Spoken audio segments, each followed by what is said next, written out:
Bismillahirrahmanirrahim. Assalamualaikum warahmatullahi wabarakatuh.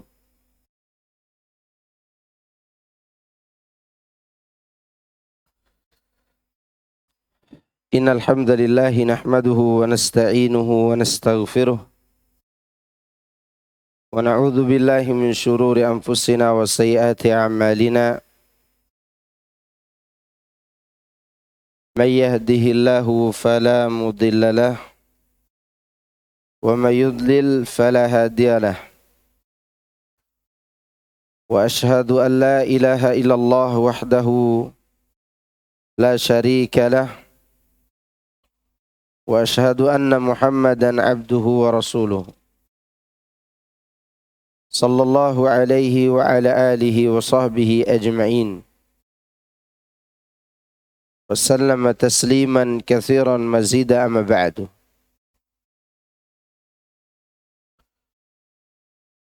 Fa inna asdaqal hadithi kitabullah wa khairal hadi hadi Muhammadin sallallahu alaihi wasallam wa syarral umuri muhdatsatuha fa inna kulla muhdatsatin bid'ah wa kulla bid'atin dhalalah wa kulla dhalalatin finnar. Jemaah sekalian, rahimani wa rahimakumullah. Alhamdulillah, kita bersyukur kepada Allah Subhanahu wa taala atas nikmat hidayah yang Allah berikan kepada kita semuanya. Nikmat yang Allah berikan kepada orang-orang tertentu saja. Baik diberikan secara penjelasan maupun diberikan dalam bentuk taufik agar hamba tersebut bisa mengamalkan apa yang dia ketahui. Dan tidak ada yang menambah nikmat tersebut kecuali syukur kepada Allah. La in syakartum la azidannakum. Jika kalian bersyukur, aku akan tambah nikmatku kepada kalian. Itu nikmat hidayah. Walladzina hatadaw zadahum huda. Orang yang mendapatkan petunjuk, Allah tambah petunjuk bagi mereka. Tapi dengan syarat selalu bersyukur kepada Allah atas nikmat tersebut. Jemaah sekalian, azani Allah wa yakum.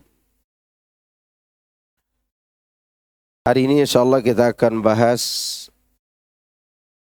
Al-Mu'awwidhatain. Surat yang dipakai untuk meminta perlindungan.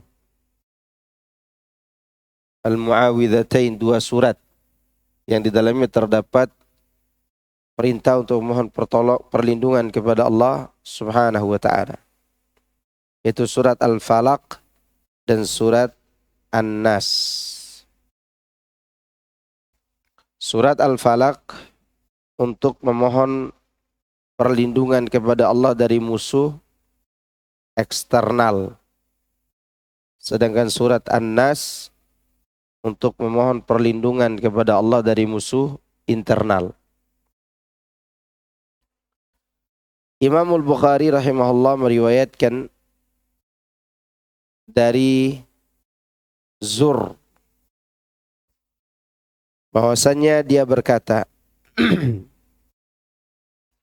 suatu ketika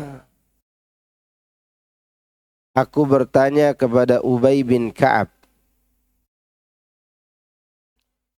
yakni aku mengatakan kepadanya, wahai Abul Munzir,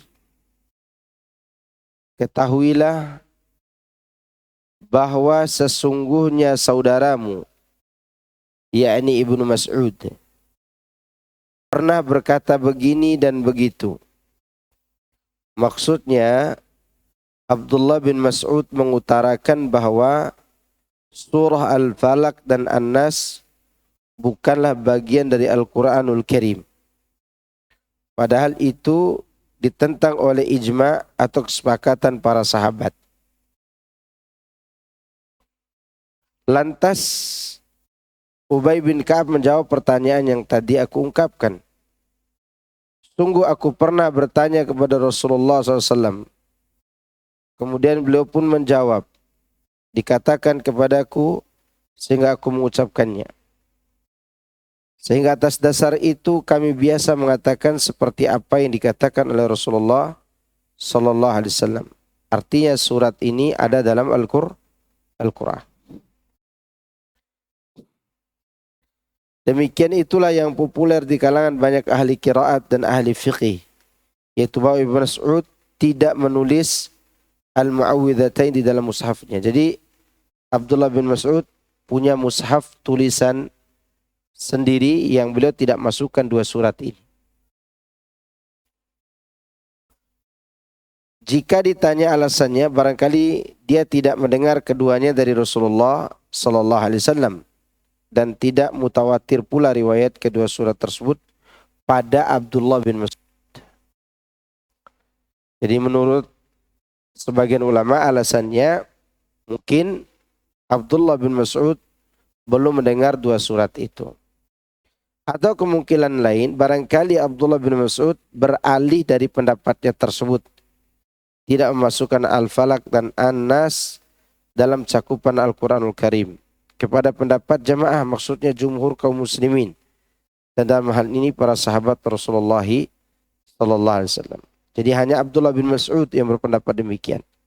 Mungkin sebelumnya beliau berpendapat demikian, lalu setelah itu beliau berubah kepada pendapat para jumhur sahabat. Sebab para sahabat telah menegaskan kedua surat tersebut dalam mushaf para imam. Bahkan ditegaskan bahwa mereka semua telah menyebarluaskannya ke seluruh belahan bumi. Segala puji dan sanjungan hanya milik Allah.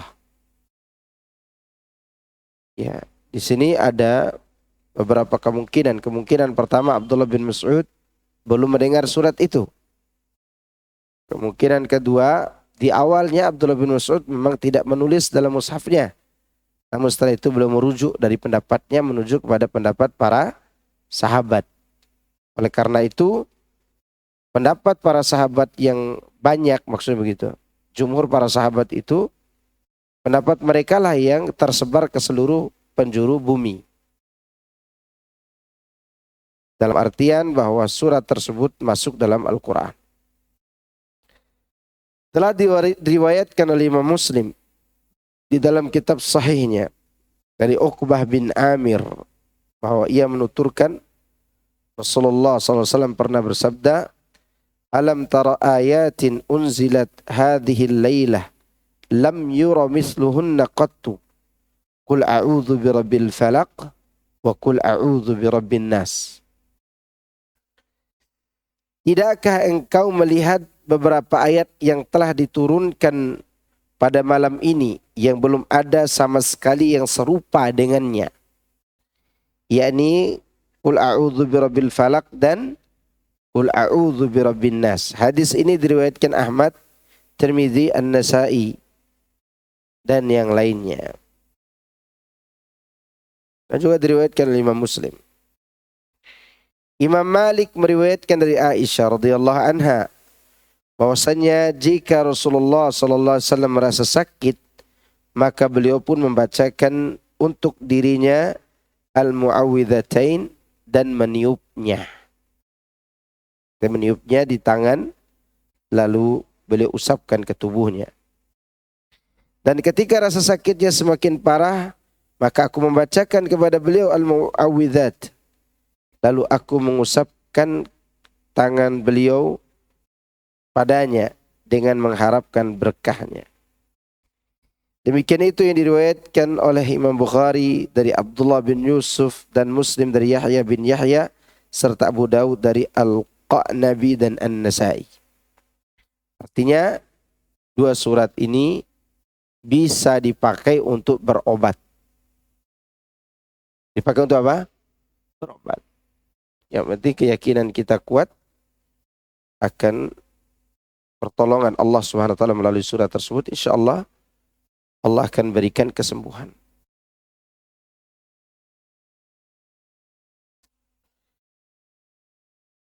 Surat Al-Falaq, saya bacakan dulu ya. Al-Falaq artinya apa? Subuh. Surat ini Makkiyah. A'udzu billahi minasy syaithanir rajim. Bismillahirrahmanirrahim. Qul a'udzu birabbil falaq min syarri ma khalaq wa min syarri ghasiqin idza waqab wa min syarri naffasati fil 'uqad wa min syarri hasidin idza hasad. Katakanlah, aku berlindung kepada Rabb yang menguasai subuh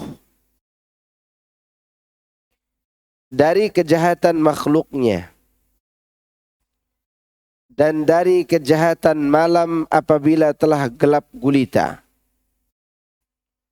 dan dari kejahatan-kejahatan wanita tukang sihir yang menghembus pada buhul-buhul dan dari kejahatan orang yang hasad apabila dia hasad. Secara umum surat ini dipakai untuk meminta pertolongan kepada Allah atau perlindungan kepada Allah dari musuh eksternal. Dari musuh yang datang dari luar diri kita. Coba untuk perhatikan dari ayat kedua sampai terakhir. Itu kan musuh dari luar semua. Makhluk Allah, kemudian malam yang gelap gulita, kemudian keburukan tukang sihir. Demikian juga keburukan orang-orang yang hasad.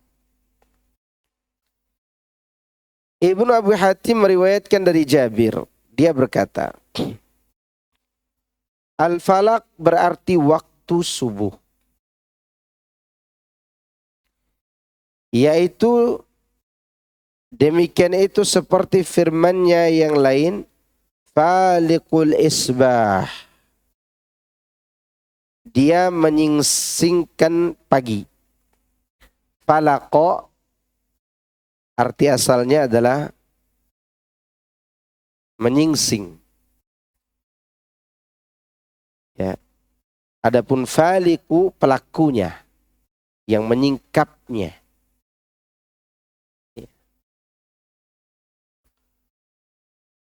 Kemudian firman Allah, min syarri ma khalaq, dari kejahatan makhluknya, yakni dari kejahatan semua makhluk. Makhluk itu ada yang jahatnya berniat jahat, walaupun sebelumnya dia tidak jahat gitu. Tapi ada memang makhluk yang buruk memang. Kalajengking, ular berbisa, binatang buas, ya, atau yang menyengat. Nah, kita minta perlindungan kepada Allah dari keburukan makhluk-makhluk tersebut. Termasuk keburukan makhluk yang bernama manusia. Yang mana manusia itu bisa memilih antara kejahatan dan kebaikan. Kita berlindung kepada Allah dari keburukan manusia tersebut. Jadi di sini buruknya bersifat umum. Makhluknya bersifat umum. Wa min syarri ghasiqin idza waqab. Disebutkan secara khusus setelah itu. Dan dari kejahatan malam apabila telah gelap gulita. Memang kebanyakan kejahatan itu terjadi di kapan? Malam hari. Apalagi dulu. Ya, pencuri keluarnya kapan? Malam hari. Kelelawar keluarnya kapan? Kenapa? Karena kelelawar itu termasuk binatang yang kelihatannya menyeramkan.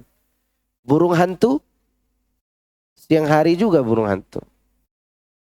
Ya, gagap, gagak ya. Burung gagak juga malam hari menjelang maghrib tuh dia keluar. Burung gagak.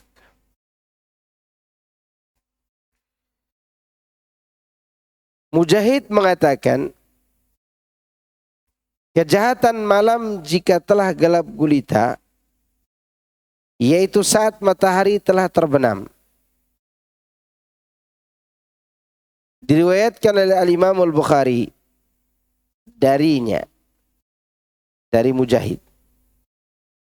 Demikian pula yang diriwayatkan oleh Ibnu Abi Najih darinya, dari Mujahid juga. Seperti itu juga Ibnu Abbas, Muhammad bin Ka'ab Al-Quradhi. Demikian juga Ad-Dhahak, Khasif, Al-Hasan dan juga Qatadah berkata, sungguh adalah waktu malam jika telah datang gelapnya. Ibnu Jarir dan juga yang lainnya mengatakan yaitu bulan. Ada yang mengatakan itu bulan. Yang jelas itu malam setelah gelap gulita. Makanya ibu-ibu dan juga para bapak-bapak sekalian, anak-anak balita itu begitu maghrib jangan dikeluarkan dari rumah. Karena di saat itu syaitan sedang bertebaran keluar. Anak-anak balita apalagi bayi. Ya, jangan sampai berkeliaran. Makanya disuruh tutup pintu, tutup jendela, tutup hordeng. Kenapa? Ya begitulah syariat menjaga anak-anak kita. Karena bisa mengganggu otaknya kalau ditabrak-tabrak oleh apa? Syaitan atau jin tadi. Karena mereka keluar yang tidak beraturan. Dapat saya katakan dan pijakkan orang-orang yang berpegang pada pendapat tersebut adalah hadis yang dinukilkan oleh Imam Ahmad. Abu Dawud Al-Hafri memberitahu kami dari Ibnu Abi Dhi'b dari Al-Harith bin Abi Salamah, bahwa dia berkata, Aisyah radhiyallahu anha berkata, Rasulullah SAW pernah memegang tanganku dan memperlihatkan bulan kepadaku pada saat terbit, dan beliau bersabda, ta'awadzi billahi min syarri hadzal fasiq al-ghasiq idza waqab. Ini dia berpendapat bahwa yang dimaksud ghasiq itu adalah bulan. Berlindunglah kepada Allah dari kejahatan malam hari apabila telah gelap gulita. Diriwayatkan oleh Tirmidzi dan juga An-Nasa'i dalam kitab tafsir dari sunan keduanya. At-Tirmidzi mengatakan hadis sahih. Ta'awadzi billahi min syarri hadza fa inna hadzal ghasiqu idza waqab. Berlindunglah kepada Allah dari kejahatan bulan ini, karena sungguh inilah yang dimaksud kejahatan malam apabila telah gelap gulita. Jadi pendapat yang mengatakan bahwa al-ghasiq adalah bulan. Ya. Sedangkan lafaz al-Imam An-Nasa'i ta'awadzi billahi min syarri hadza, hadzal ghasiq idza waqab. Nah, sama maknanya. Pemegang pendapat pertama menyatakan bahwa bulan merupakan salah satu tanda malam jika telah masuk. Ya. Dan itu tidak bertentangan dengan pendapat kami karena bulan merupakan tanda malam serta tidak memiliki kekuasaan kecuali pada malam hari. Demikian juga bintang-bintang yang tidak akan bersinar selain pada malam hari, dan ia kembali pada apa yang kami kemukakan. Artinya dua pendapat ini, ia berpendapat malam dan juga rembulan tadi, ya bulan bagian daripada malam. Bulan bagian daripada malam. Dan kehadiran bulan itu juga bisa menimbulkan keburukan, menandakan adanya keburukan bagi sebagian keadaan. Telah datang malam. Ya.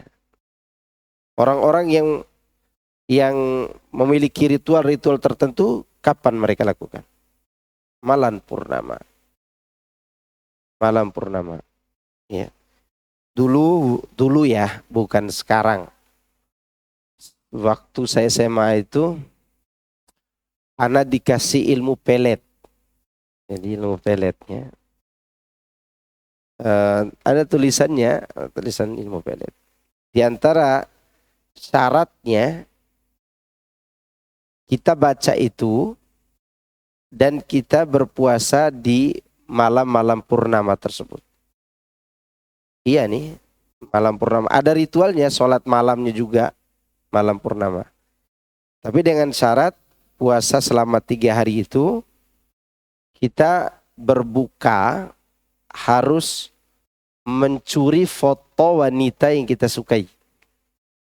Nah boleh diminta tapi dicuri. Syaratnya aneh ya. Tapi waktu itu anak bukan meminta ilmu pelet, tapi diberitahukan orang, ini ilmu pelet. Gitu. Walhasil saya dapat istri ini bukan karena peletnya. Bukan. Ya sejak itu enggak pernah pakai. Itu menunjukkan bahwa kejahatan dan keburukan itu juga mereka kaitkan dengan bulan purnama. Orang-orang yang beragama Hindu di daerah-daerah Bali, Lombok, ada acara-acara purnamanya. Dan sebagian bercerita bahwa di malam itu, ya tidak jelas ini istri orang, anak orang melakukan hubungan di antara mereka, berbuat keburukan. Sebagian ya tidak tahu semua apa enggak. Tapi itu terjadi di malam purnama mereka lakukan. Ya. Ini keburukan-keburukan itu. Dan tidak ada bertentangan dua pendapat ini. Karena purnama pun dipakai oleh orang-orang untuk berbuat jahat. Itu film-film apa itu yang dulu kita nonton waktu kecil? Dracula. Ya kan? Serigalanya gitu kan? Ditulis bulan. Ada bulat. Itu film horor itu. Itu menunjukkan bahwa naluri pun ya keyakinan manusia secara umum pun ada keburukan di situ. Maka kita minta perlindungan kepada Allah. Ya. Tapi ibu-ibu yang lagi disanjung sama suami, istriku engkau seperti rembulan. Emangnya aku buruk? Gitu juga. Ya, hanya menggambarkan indahnya saja. Wa min syarrin naffatsati fil 'uqad. Dan dari kejahatan wanita tukang sihir yang menghembus pada buhul-buhul. Tukang sihir itu jahat enggak? Jahat. Kejahatan tukang sihir tidak kelihatan. Ya. Kejahatan tukang sihir itu tidak kelihatan. Namanya saja sihir. Yes. Apa arti sihir? Diambil dari kita 3 huruf. Sin, ha, ro. Setiap kata yang diambil dari 3 huruf ini, sin, ha, ro, maka kata tersebut mengandung makna kesamaran. Makanya waktu sahur, samar enggak? Samar antara malam dan munculnya fajar. Namanya sahur. Tersusun dari 3 huruf tadi, sin, ha, ro. Demikian juga sihir. Sihir lebih samar lagi. Lebih tidak ketahuan lagi. Makanya si pesulap merah juga disebut tukang sihir. Bukan ustadz. Aneh kita ini. Di zaman ini untuk membantah tukang sihir lebih percaya kepada pesulap merah daripada para ustadz yang udah kelihatan urat lehernya membantah apa? Sihir-sihir itu. Padahal si pesulap merah pun tukang sihir. Cuman sihir itu ada 2. Ada sihir yang menggunakan ritual penyembahan kepada setan dulu. Artinya harus kafir keluar dari Islam dulu. Ya. Dan ada sihir yang menggunakan alat dan obat-obatan. Termasuk pesulap. Bagaimana hukum keduanya? Hukum keduanya secara pidana hampir sama. Tergantung kerusakan yang kedua. Tukang sihir yang menyembah setan dihukum mati karena dia murtad. Tukang sihir yang menggunakan obat dan alat-alat, bila terjadi kerusakan ketika dia melakukan itu, maka dia dihukum mati karena merusak. Paham nggak? Saya ulangi, tukang sihir ada berapa? 2. Ada tukang sihir yang melakukan ritual penyembahan, minta bantuan kepada setan dan jin. Setan lah gitu kan. Mereka melakukan ritual ini dan itu untuk persembahkan sesuatu. Maka yang ini secara hukum pidana Islamnya dipancung karena murtad. Jangan ditanya kerusakannya, karena murtad dulu. Ya. Apalagi dia udah murtad membuat kerusakan lagi. Yang kedua, tukang sihir yang tidak melakukan penyembahan kepada setan atau menggunakan bantuan jin secara utuh, melainkan hanya menggunakan obat dan tipu muslihat. Obatkah atau alat atau yang lainnya.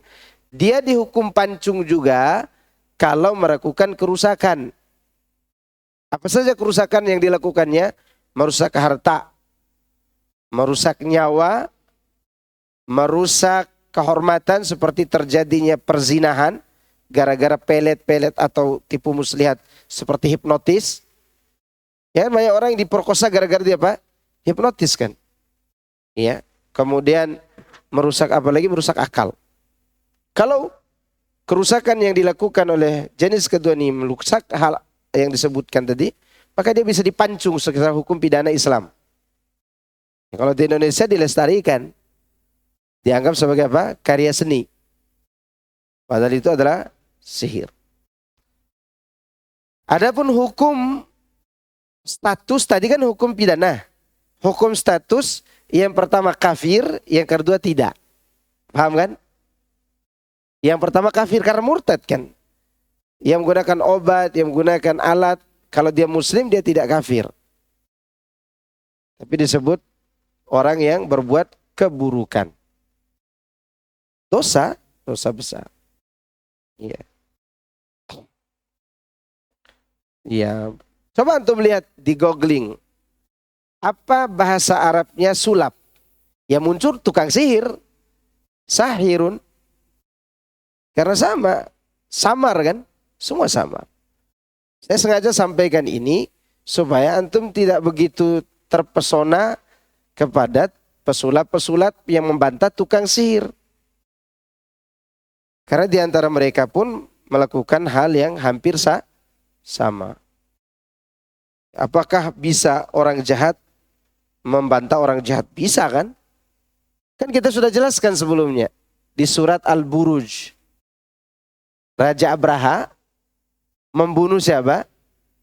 Raja Ashabul Ukhdud. Siapa Raja Abraha? Kan Ashabul Ukhdud itu membunuh orang-orang yang ada di Parit itu, orang Islam. Siapa yang membunuh raja jahat di zaman Ashabul Ukhdud itu? Abraha. Siapa si Abraha? Yang mau menghancurkan Ka'bah. Pasukan bergajah. Yang nama gajahnya Mahmud itu. Ya Mahmud semakin di depan. Ya kan? Itu menunjukkan bahwa penjahat bisa membunuh orang jahat. Bisa membongkar kejahatan orang lain. Apakah gara-gara itu didukung oleh kita? Enggak. Ya, enggak. Abraha yang membunuh siapa tadi? Ashabul Ukhdud. Dia membuat parit dalam surat Al-Buruj. Demikian juga ini. Si Udin dibongkar oleh pesulap merah. Apakah setelah itu si Udin kita eluh-eluhkan sebagai guru kita gitu? Enggak. Dia bisa membongkar karena dia sendiri pelaku. Gitu. Maka yang namanya sihir tetap sihir. Nah, di antara yang sihir yang paling mengerikan yang menggunakan bantuan setan dan menggunakan makhluk-makhluk yang mereka anggap goib. Entah itu jadi babi ngepet, ya, jadi kelinci ngepet, terserah. Mereka gunakan apa sih? Setan semuanya. Oleh karena itu kita berlindung kepada Allah dari keburukannya dengan membaca surat ini. Pagi, petang, sebelum tidur kita baca. Atau kita tidak punya hafalan lain kecuali Qul huwallahu ahad sampai Qul a'udzu birabbin nas, diulangi aja tuh di mobil, di motor, di mana lah kita berada. Ketika kita ingin baca Quran dengan hafalan.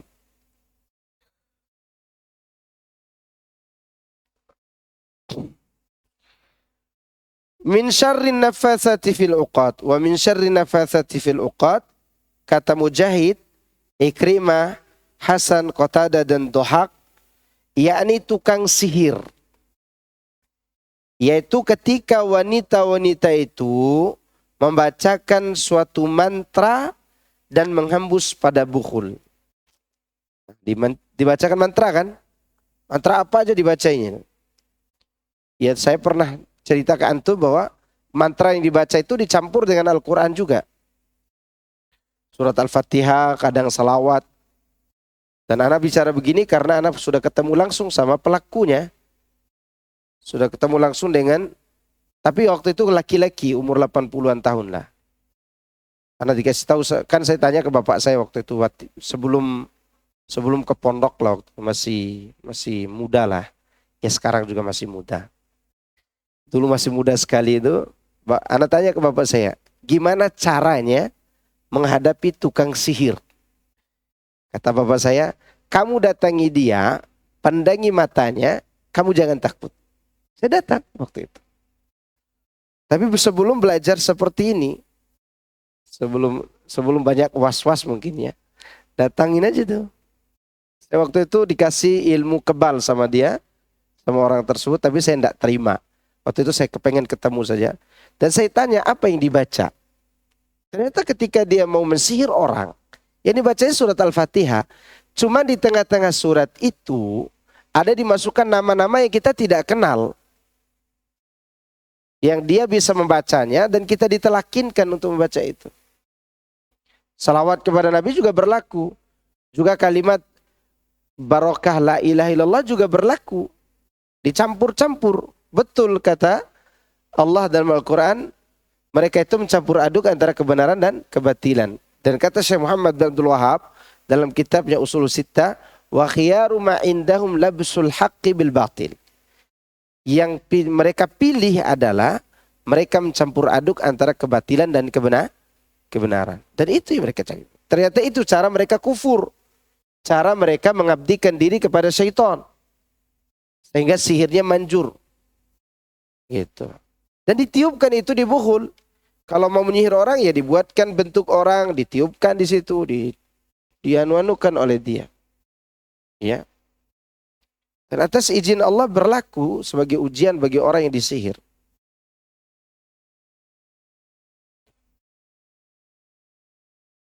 Ibnu Jarir meriwayatkan dari Ibnu Tawus, dari Ibnu Tawus dari ayahnya yaitu Tawus, bahwa dia mengatakan tidak ada sesuatu yang lebih dekat dengan kemusyrikan melebihi jampi ular dan orang gila.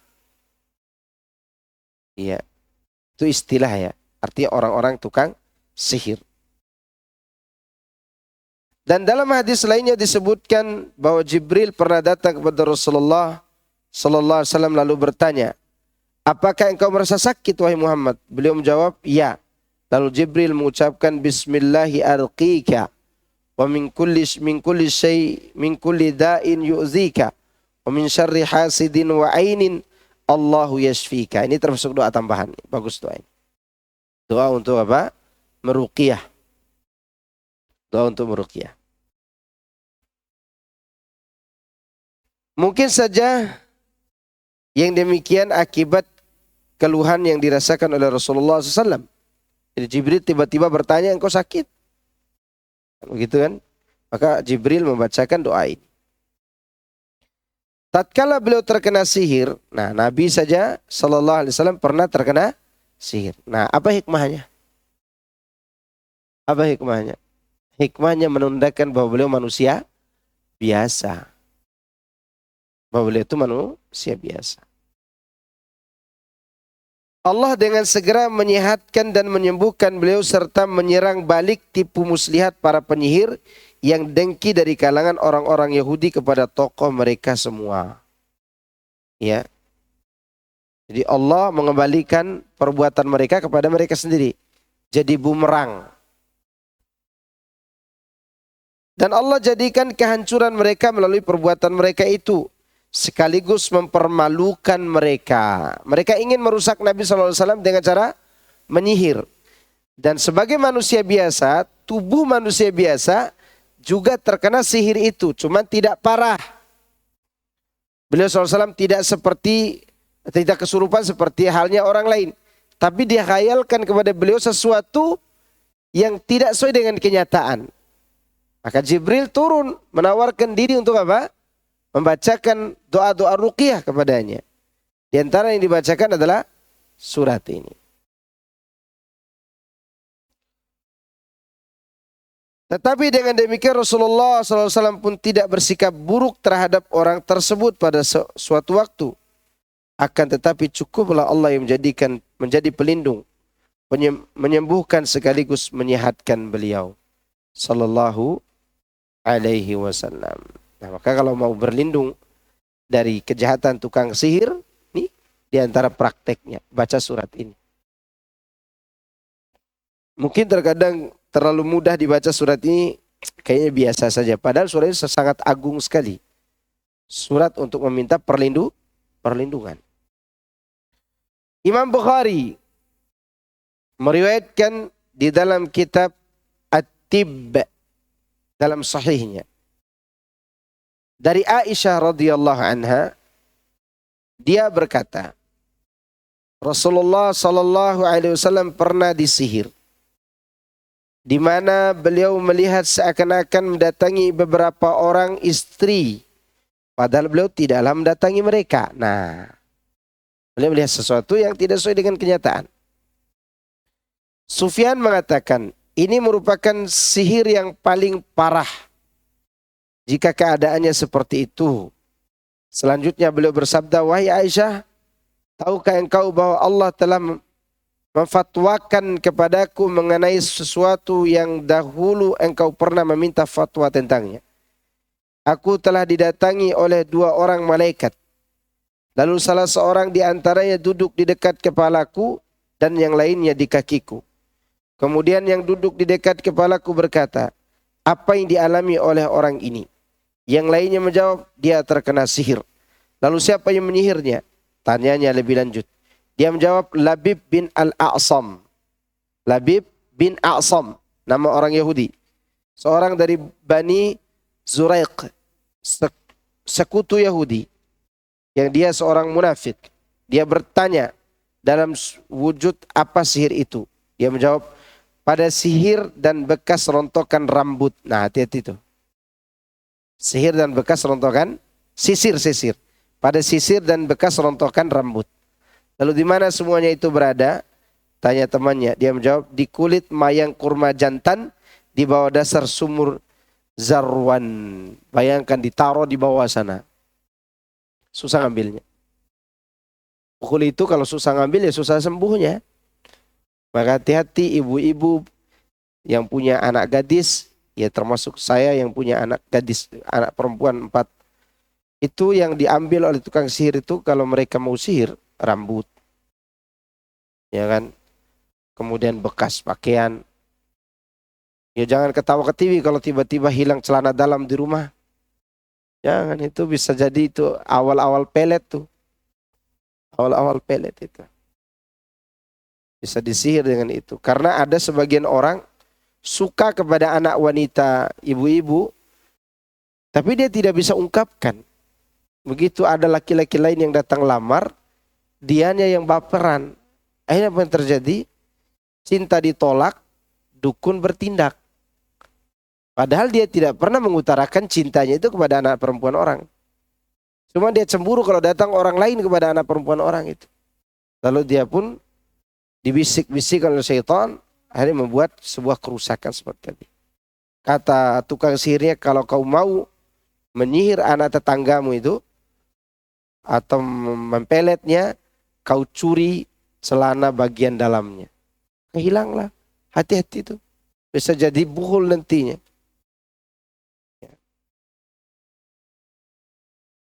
Dan juga bisa saja seperti yang saya katakan tadi, ceritakan orang mengambil foto untuk dijadikan sebagai ritual pelet atau sihir.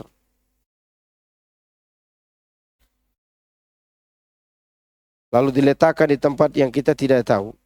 Dan saya pernah meruqyah beberapa orang yang satunya sudah divonis harus masuk rumah sakit jiwa. Itu anak udah gadis tapi tidak haid-haid. Udah gadis, tidak haid-haid. Selama 3 bulan dia mengalami kegilaan itu. Saya curiga kepada keluarganya itu. Awalnya kan ruqyah di rumah abangnya. Tapi kamar adiknya tidak pernah ditunjukkan ke saya. Kamar anak perempuan ini. Akhirnya saya minta diri, saya mau ke kamarnya, ke rumahnya. Begitu saya ke rumahnya, digantung-gantung ada jaket lusuh, ada kayak lemari itu tidak teratur gitu. Tidak teratur. Masa anak gadis, segadis itu tidak teratur hidupnya. Itu saya buka satu-satu lemari, yang minta izin dulu ya. Lemari bagian bawah bajunya, kemudian jaket lusuhnya saya robek bagian, kan jaket itu kan ada bagian dalamnya. Dirobek, dibuka, disitulah mantranya. Disitulah ada kayak macam balok kecil dibungkus pakai pakai kain kafan, ada jarum, ada paku. Pokoknya setelah keluar dari kamarnya saya dapatkan buhulnya itu satu kresek merah itu. Kresek merah itu. Dan saya bakar. Sudah sekolah anaknya. Sudah sekolah, sudah mau lulus mungkin sekarang. Yang satunya ibu-ibu, tiba-tiba dia pingsan di WC, tiba-tiba nih pingsan, ditemukan oleh suaminya, dia pingsan di WC. Bangun dari pingsannya itu, dia jadi tukang pengobat alternatif. Pokoknya kalau dia tiup orang, gitu, sakit kepala sembuh. Apa sembuh? Pokoknya kalau dia baca apa saja, sekiranya dia baca buku, lagi baca koran lama dia, lalu datang orang berobat, tiup begitu, sembuh. Dan dianya suka kesurupan ibu itu. Kalau lagi emosi kesurupan, pukul lemari, pukul ini, angkat sampai tempat tidur diangkat-angkat sama dia. Ternyata di mana buhulnya? Buhulnya pas di jendela tempat tidurnya itu. Di bawah itu ada kayak macam botol, kayak toples, kaca. Di dalamnya ada kayak penyu kecil. Ada kain kafan tuh, andalannya kain kafan sama ada mantra-mantra tuh. Ya udah diambil itu, tulang-tulang penyunya dibakar semuanya, sembuh, tuh masih sembuh. Jadi bukhulnya itu dicari sebenarnya ketika disihir. Itu sebenarnya cara-cara sihir. Ibunya orang istiqomah baca Quran, orangnya baik gitu, dermawan. Tapi tiba-tiba dia mungkin ada orang tidak suka sama dia, kenalah dia. Ini menunjukkan bahwa kita butuh untuk mendekatkan diri kepada Allah dengan meminta perlindungan. Dan juga jaga diri. Jaga diri, terutama ibu-ibu yang suka main TikTokan. Ya goyangannya luar biasa gitu kan. Begitu kena sihir sekali, suaminya ditinggalkan. Waliyadzubillah. Aisyah melanjutkan perkataannya. Kemudian Rasulullah SAW mendatangi sumur itu, lalu mengeluarkan sihir tersebut. Selanjutnya beliau berkata, wahai Aisyah, inilah sumur yang pernah diperlihatkan kepadaku. Seakan-akan airnya adalah celupan pacar dan pohon kurmanya seperti kelapa syaitan. Dan perawi hadis ini berkata, kemudian beliau mengeluarkannya dan beliau pun sembuh sallallahu alaihi wasallam. Dikeluarkan itu. Ya. Karena buhul itu tidak hanya ditiupkan oleh tukang sihir. Buhul itu juga gara-gara kita yang belajar ilmu-ilmu apa? Ilmu kanuragan. Iya, buhul-buhul itu ada pada diri kita kadang. Tenaga dalam dan seterusnya. Ada dulu Ustadz cemen orangnya waktu di SMP itu cemen. Cemen dalam artian dibully teman, didorong-dorong gitu kan. Kata Pak Kiainya, nak sini kamu belajar ilmunya sama saya. Dikasih 2 cincin. Cincin itu bisa bergoyang di atas meja. Itu tukang sihir apa tukang sulap tidak tahu. Tapi memang dia bisa joget cincinnya, bisa goyang sendiri. Tanpa menggunakan alat apa-apa. Itu anak, kalau dipukul temannya, dia begini saja, temannya jatuh. Ya, berarti ada kekuatan di situ. Ketika dia udah selesai sekolah, malah dia masuk pondok, kesurupan di pondok, karena pengaruh cincinnya dulu. Tuh, kalau salah, seminggu kita saling ruqyah kan, waktu itu lagi santri kita. Saya ruqyah dia di rumahnya, baru nongol cincinnya. Setelah dibakar cincin, baru dia tenang. Cincinnya 2. Cincin tidak ketemu-ketemu, setelah diruqyah di rumahnya baru ketemu. Anehnya ketemu cincin itu pasti ventilasi pintu yang bisa dilihat langsung. Gitu. Itu menunjukkan kita butuh mencari bukhul. Nah, Nabi SAW sembuh setelah apa? Dapat bukhulnya. Ya, dapat bukhulnya. Tapi terkadang yang buat bukhul itu sekali lagi kita sendiri kadang. Bukhul. Ada pertanyaan nggak sampai sini? Biar lanjut surat An-Nas. Atau lanjut dulu surat An-Nas, baru tanya jawab ya. Surat An-Nas. Surat Makkiyah juga. An-Nas artinya manusia. A'udzu billahi minasy syaithanir rajim. Bismillahirrahmanirrahim. Qul a'udzu birabbin nas, malikin nas, ilahin nas, min syarril waswasil khannas, alladzi yuwaswisu fi sudurin nas, minal jinnati wan nas. Katakanlah, aku berlindung kepada Rabb yang memelihara, menguasai manusia. Rajanya manusia, Rabbnya manusia. Dari, bukan Rabb ya, sesembahan manusia. Ini salah terjemahan. Sesembahan manusia. Ilahin nas, sesembahan manusia. Dari kejahatan bisikan syaitan yang biasa bersembunyi. Yang membisikkan kejahatan ke dalam dada manusia. Dari golongan jin dan manusia. Antum coba perhatikan susunan nama Allah yang disebutkan dalam surat ini. Susunan pertama disebut Rabb. Rabbin Nas. Rabb itu salah satu nama dari nama-nama Allah. Tapi Rabb juga bisa dimiliki oleh selain Allah. Bila nama tersebut disandarkan pada satu benda tertentu. Misalnya Rabbul Bait, pemilik rumah. Rabbul Bustan, pemilik kebun.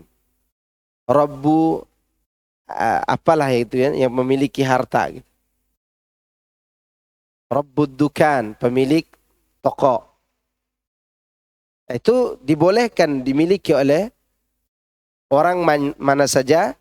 Yang penting penyebutan Rabbnya tidak disebut sendiri. Harus disandarkan kepada benda tersebut tertentu. Setelah itu Allah menyebutkan nama yang tidak bisa disandarkan kepada semua orang. Kecuali kepada orang tertentu saja. Malikin Nas. Raja. Bisa nggak semua orang jadi raja? Nggak bisa. Dalam satu komunitas, satu negara, satu aja penguasanya. Ya kan? Tentu raja Allah dengan mereka tidak sama. Tapi nama ini udah mulai mengarah ke lebih khusus. Tidak dimiliki oleh orang banyak. Cuman orang tertentu saja. Tapi begitu sebut ilahin nas. Maka tadi saya rubah terjemahannya. Bukan Rabb. Tapi ilah. Sesembahan. Lebih khusus lagi. Bahwa manusia tidak memiliki sesembahan kecuali Allah. Kecuali siapa? Allah SWT. Maka nama ilah lebih khusus, lebih tinggi, lebih mulia. Ya, lafaz itu diambil dari lafaz, nantinya berubah menjadi lafaz Allah. Jadi lafaz apa? Allah. Taib. Ini mengenai 3 nama tersebut. Kemudian kedua mengenai penggunaan nama ini namanya bertawasul dengan nama dan sifat Allah. Kita bertawasul kepada Allah dengan nama-namanya tersebut agar kita berlindung dari apa? Dari kejahatan diri sendiri yang ada pada diri kita, waswas. Nah, ini kejahatan internal namanya. Keburukan internal. Waswas datang dari mana? Ada di mana? Di dalam diri kita. Ya. Masa istri yang waswas kita yang merasa? Enggak kan? Jadi was-was itu ada pada diri kita. Was-was siapa yang melakukan was-was tersebut? Al-Khannas. Al-Khannas adalah syaitan yang bersembunyi di balik hati kita bila kita berzikir kepada Allah. Jika kita tidak berzikir kepada Allah, maka dia akan memunculkan was-wasnya. Jika kita berzikir, was-wasnya hilang, tinggal khannasnya. Dia bersembunyi. Khannas itu yang bersembunyi, selalu bersembunyi. Yatakhannas, itu kata kerjanya. Takhannasa yatakhannasu, yang bersembunyi. Bila seorang mengingat Allah, maka dia yatakhannas, bersembunyi.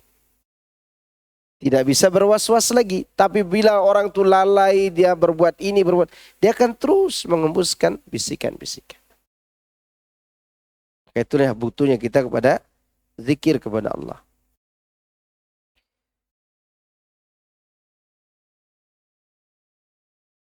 Ini 3 dari sifat Rabb, yaitu rububiyah, mulkiyah, dan ilahiyah. Di mana dia adalah pemelihara segala sesuatu, sekaligus sebagai raja dan sesembahan mereka. Dengan demikian, segala sesuatu yang ada ini adalah makhluk ciptaannya, hamba sekaligus abdinya.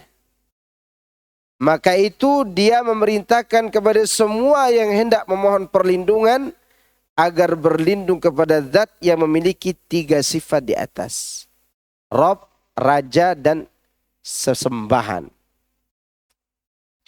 Dari kejahatan bisikan syaitan Al-Khannas, itu syaitan yang ditugaskan untuk menggoda manusia. Karena tidak ada seorang pun keturunan Adam melainkan dia memiliki satu teman yang akan senantiasa menjadikan segala perbuatan keji itu indah dipandang, dan dia tak akan mengenal kata lelah dalam menjalankannya. Jadi kita diuji dengan qarin. Jin apa? Qarin. Termasuk juga Al-Khannas ini. Dan orang yang terlindungi adalah orang yang mendapat perlindungan Allah. Maka Nabi mengatakan, "Ma minkum min ahadin illa qad wukila bihi qarinuhu." Tidak seorang pun di antara kalian melainkan telah diutus kepadanya pendampingnya. Kalau Ibnu Qayyim menjelaskan bahwa hati kita ini diapit oleh 2 sifat nafsu kita. Sifat baik dan sifat buruk. Di sebelah kanan ada sifat baik yang selalu mendapatkan bisikan dari malaikat penjaga. Sebelah kiri ada sifat buruk dari jiwa kita yang selalu mendapatkan bisikan dari jin tadi, yang ditugaskan untuk menggoda manusia. Nah, sifat buruk jiwa inilah yang menyalurkan bisikan-bisikan itu ke dalam hati. Maka sebagian ulama mengatakan kita tercipta dari 3 unsur. Badan, akal yaitu hati kita, dan ruh yang memiliki sifat-sifat tadi. Itu saling berkaitan tuh. Ya, saling berkaitan. Maka jin tadi membisikkan keburukan melalui karakter kita yang buruk dalam hati. Dan yang mendapatkan perlindungan yaitu orang yang dilindungi oleh Allah. Di antara contoh siapa? Nabi-nabi dan Rasul. Contoh lebih khusus Nabi Yusuf alaihissalam. Para sahabat bertanya, termasuk engkau wahai Rasulullah? Beliau menjawab, iya. Hanya saja Allah membantuku dalam menyikapinya sehingga ia masuk agama Islam. Maka karenanya ia tidak menyuruhku kecuali hal yang baik. Jin qarin itu ketika bersama Rasulullah SAW malah masuk Islam. Dan dia tidak bisa menggoda Rasulullah sallallahu alaihi wasallam. Ditegaskan pula di kitab Sahihain dari Anas tentang kisah kunjungan yang dilakukan oleh Sofiyah kepada Rasulullah sallallahu alaihi wasallam. Sofiyah istri Nabi SAW. Ketika beliau tengah beriktikaf dan keluarnya beliau bersamanya pada malam hari guna mengantarkannya pulang. Itu menunjukkan boleh orang iktikaf mengantar pulang istrinya. Cuman mengantar pulang, bukan mengantar melakukan hal yang lain. Mengantar pulang. Kemudian beliau berpapasan dengan dua orang laki-laki kaum Ansar. Lalu tatkala melihat Rasulullah, keduanya mempercepat jalannya. Artinya mereka malu, ini Rasul nih, takut Rasulullah berbuat salah apa-apa kelihatan oleh kita. Begitu maksud mereka itu. Namun Rasulullah SAW bersabda, berjalan pelanlah kalian. Berjalanlah kalian seperti biasa. Sebab sesungguhnya dia ini adalah Sofiyah binti Huyai. Mereka ngira wanita lain. Begitu maksudnya. Selanjutnya keduanya menyahut, Maha suci Allah, wahai Rasulullah. Beliau pun bersabda, Inna syaitana yajri min ibn Adam majrad dam. Wa inni khashitu an yakdhifa fi qulubikuma syai'an. Au qala syarran. Sungguh syaitan mengalir dalam tubuh anak Adam seperti aliran darah. Maka sungguh aku khawatir dia akan memasukkan sesuatu ke dalam hati kalian berdua. Atau kejahatan. Kejahatan dalam su'udzon. Kan begitu kan kita? Ini sahabat Nabi nih loh. Maka pantas kalau ada ibu-ibu gitu kan. Lihat ustadznya gonceng anak gadis gitu. Gadis SMA pakai jilbab kecil. Wah, ustadz sudah nikah lagi sama istri muda nih. Padahal itu saudarinya baru datang dari kampung. Mau lihat kota Jakarta atau Bogor gitu kan. Itu sebenarnya bisikan-bisikan yang mengarah kepada su'udzon. Gitu. Hati-hati. Demikian juga ikhwan-ikhwan juga. Melihat temannya yang berbuat baik terus. Atau seorang ustadz tiba-tiba kelihatan ada yang ganjal nih. Ini antum harus hati-hati. Itu bisikan tuh. Ada yang mengganjal. Kok ustadz keluar masuk rumah itu terus ya? Padahal itu rumah janda anak satu tuh. Ya kan? Begitu diteliti-teliti. Ternyata bapaknya janda tersebut lagi sakit di ruqyah. Itu bukan karena dia cari muka, karena dia sudah punya muka. Ya. Imam Ahmad meriwayatkan Muhammad bin Ja'far memberitahukan kami dari orang yang pernah membonceng Rasulullah SAW. Dia bertutur, suatu hari keledai Nabi terpeleset. Lalu kukatakan, celaka syaitan. Kata siapa ini? Kata seorang yang membonceng Rasulullah SAW. Maka Nabi SAW bersabda, jangan engkau katakan demikian. Jangan engkau mengatakan celaka syaitan. Karena sungguhnya jika engkau mengatakan niscaya dia akan merasa bertambah besar dan mengatakan dengan kekuatanku aku akan menjatuhkannya. Ya. Dan jika engkau mengucapkan bismillah dengan menyebut nama Allah, niscaya dia akan merasa bertambah kecil sehingga ia menjadi seperti lalat. Makanya jangan mencela syaitan. Ketika ada orang terpeleset nih, jatuh, dasar setan laknat gitu kan. Dia bisa semakin besar tuh. Ada antum sebut bismillah. Apa? Bismillah. Bahkan dengan bismillah itu banyak kebaikan yang didapat. Atau mengucapkan doa-doa yang lainnya. Diriwayatkan Imam Ahmad seorang diri dengan sanad yang baik dan kuat. Dan di dalamnya terkandung dalil menunjukkan bahwa hati jika berzikir kepada Allah, niscaya syaitan akan merasa bertambah kecil dan kalah. Dan jika tidak berzikir kepada Allah, niscaya syaitan akan merasa bertambah besar dan menang. Apa tujuan syaitan berbuat buruk? Agar kita memberi perhatian kepadanya. Dan tidak mungkin kita memberi perhatian kepadanya yang mengatakan, sayang, mungkin nggak? Setan sudah tahu. Kita tidak akan mungkin mengatakan setan yang kucintai, yang kusayangi, tidak mungkin. Tentu kita akan mengatakan ucapan yang kasar. Mencela dia, mencaci maki dia. Dan itu yang diinginkannya. Apa yang diinginkannya? Dicela dan caci maki. Dan ini sebagai salah satu contoh, Apa yang diinginkan oleh para buzzer di dalam media sosial itu? Yang diinginkan kita mencelanya. Karena dengan mencelanya dia akan semakin besar dan semakin dikenal. Semakin populer, benar nggak? Benar nggak apa yang kita katakan? Maka orang-orang sesat ini populer gara-gara ikhwan-ikhwan kita yang tak punya ilmu. Biarin saja. Ingat kepada Allah, tawakal kepada Allah, mengingat Allah Azza wa Jalla.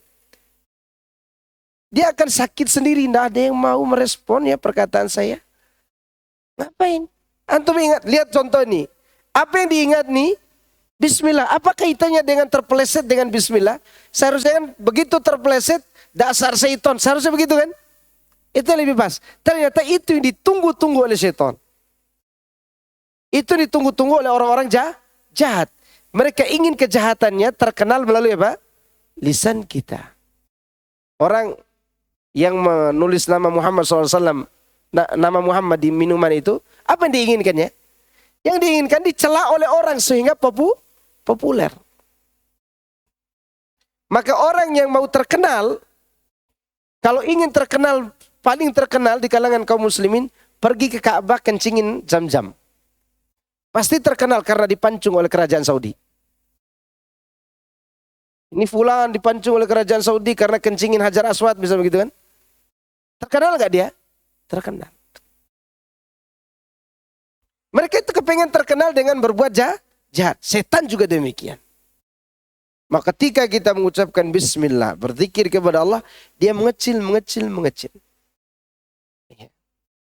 Nah, perlu digubris. Mengenai firman Allah, al-waswasil khannas, Sa'id bin Jubair mengatakan dari Ibnu Abbas, yaitu syaitan yang selalu bercokol di dalam hati manusia. Yang jika manusia lengah dan lalai, maka ia akan berikan bisikan. Dan jika manusia berzikir kepada Allah, maka syaitan itu akan bersembunyi. Tadi sudah kita sebutkan. Alladzi yuwaswisu fi sudurin nas. Yang membisikkan-bisikan di dalam dada manusia. Apakah yang demikian itu khusus pada anak Adam saja? Bagaimana tampak pada lahiriahnya? Ataukah mencakup anak Adam dan juga jin? Tentang hal ini ada dua pendapat. Maksudnya, apakah yang boleh dibisik-bisikin ini hanya manusia saja atau jin-jin soleh pun boleh dibisik-bisikin? Yang tidak mungkin manusia datang bisik ke jin soleh gitu kan? Tidak mungkin. Di sini terdapat dua pendapat. Tentang hal ini ada dua pendapat. Dan mereka semua masuk lafaz an-nas. Ibnu Jarir berkata, dan tidak jarang jin laki-laki dipekerjakan oleh manusia. Maka itu bukan suatu hal yang aneh jika jin-jin itu tersebut dengan sebutan an-nas manusia. Jadi jin juga bisa disebut an-nas, manusia. Sebagian ulama mengungkapkan jin dan manusia dengan ungkapan an-nas. Maka dalam kaidah Qawaidul Fiqhiyah, Syekh Utsaimin menyebutkan ad-dinu ja'a li sa'adatil bashar wal intifa'i syarri anhum wad-dharar. Agama ini datang untuk kebaikan, mendatangkan manfaat buat manusia. Di sarahnya Ibnu Utsaimin menyebutkan manusia dan jin. Di kaidahnya beliau menyebut manusia, tapi di sarahnya disebut manusia dan jin. Agama ini untuk manusia dan jin. Padahal beliau menggunakan kata bashar atau manusia. Berarti di sini Ibnu Jarir mengatakan tidak sedikit jin-jin itu juga disebut dengan sebutan an-nas. Apakah yang demikian sebagai penjelas minal jinnati wan nas, sebagai penjelas dari alladzi waswisu fi sudurin nas? Ini pertanyaannya. Ntar dulu. Kita balik kepada pendapat tadi. Apakah yang dibisik-bisikan itu manusia saja atau jin juga? Kalau Ibnu Jarir menyebutkan bisa saja yang mendapatkan bisikan tersebut juga jin. Dibisikkan oleh siapa? Oleh jin sendiri, jin-jin jahat. Mungkin begitu. Tapi kalau dilihat lahiriah ayat, kita kembali kepada lafaz yang menampak lafaz tersebut kembali kepada makna asal bahwa an-nas adalah manusia. Jadi yang sering mendapat bisikan itu adalah manusia. Nah, mengenai minal jinnati wan nas, apakah dari jin dan manusia yang berbisik-bisik itu? Penjelasan dari ayat alladzi yuwaswisu fi sudurin nas.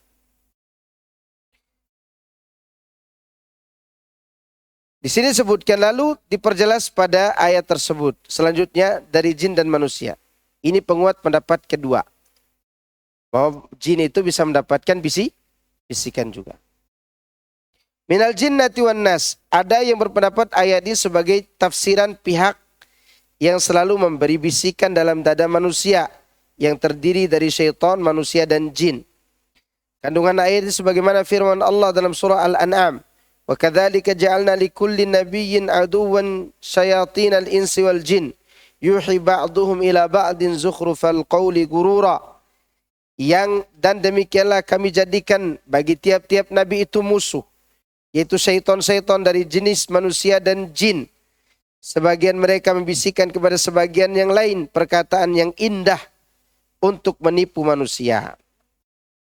Jadi ini ada yang berpendapat bahwa minal jinnati wan nas sebagai tafsiran pihak yang selalu memberi bisikan.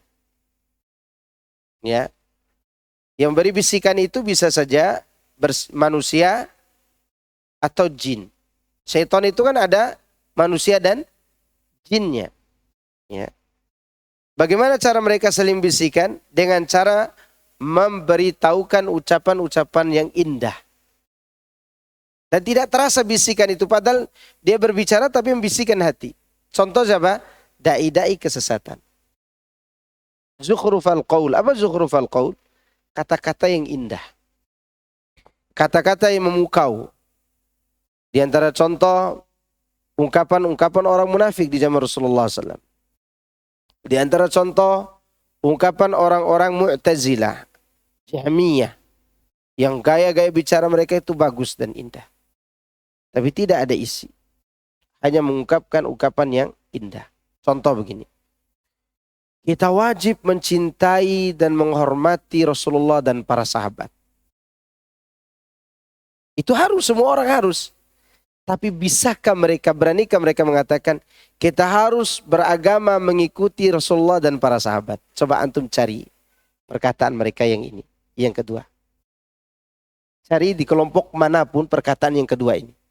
Yang ada adalah mengungkapkan ungkapan yang indah, menarik manusia untuk mencintai Rasulullah dan para sahabat. Cari kata-kata yang mereka ungkapkan, mari kita beragama sesuai dengan agama mereka.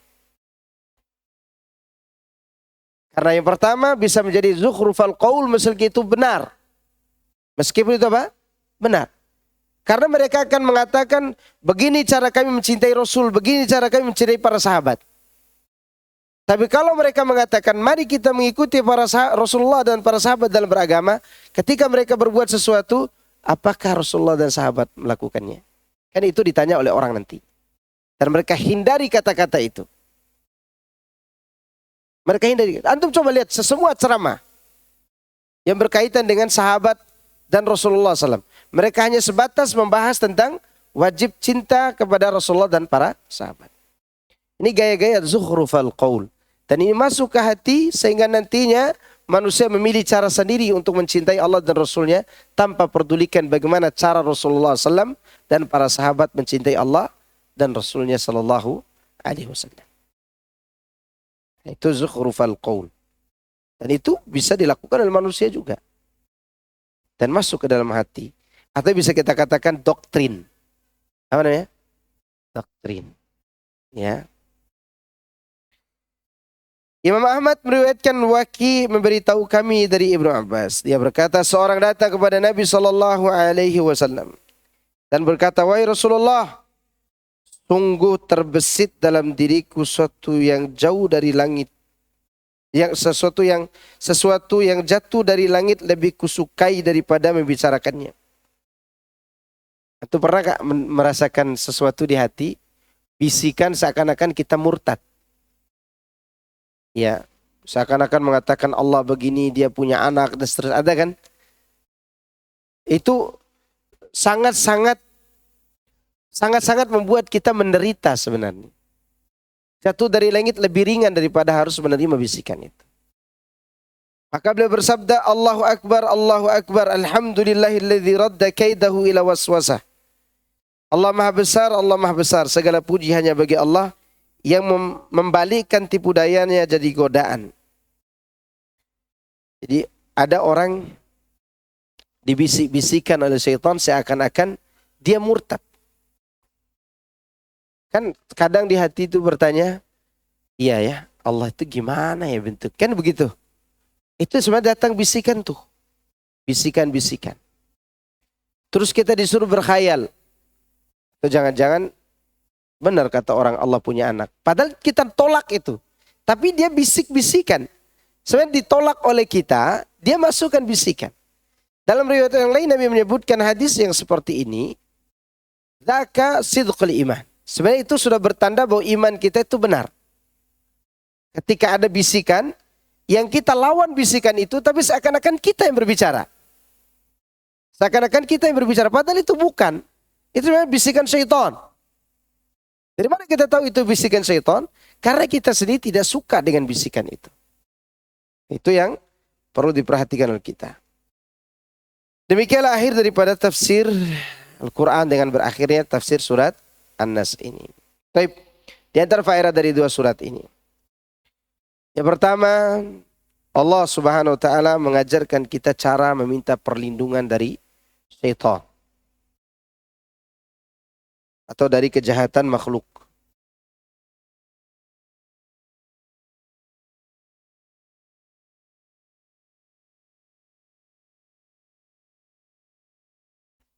Yang kedua, keutamaan manusia. Yang kedua, keutamaan manusia dibandingkan makhluk lain. Di mana Allah menyandarkan nama-nama besarnya kepada manusia. Idhofahnya kepada siapa? Manusia. Qul a'udzu birabbin nas, malikin nas, ilahin nas. Itu menunjukkan mulianya manusia. Padahal Allah itu Rabbnya seluruh makhluk. Tapi dia membanggakan manusia. Untuk menunjukkan mulianya manusia. Yang ketiga, perbedaan antara Al-Falaq dan An-Nas.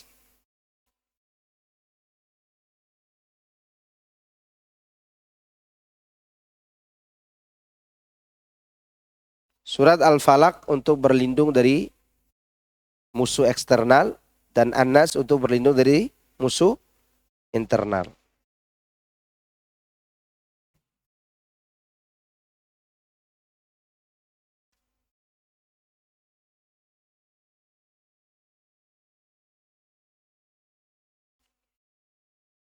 Kemudian yang keempat, dahsyatnya berzikir kepada Allah. Dahsyatnya berzikir kepada Allah. Karena dengan zikir, Allah melemahkan tipu daya syaitan.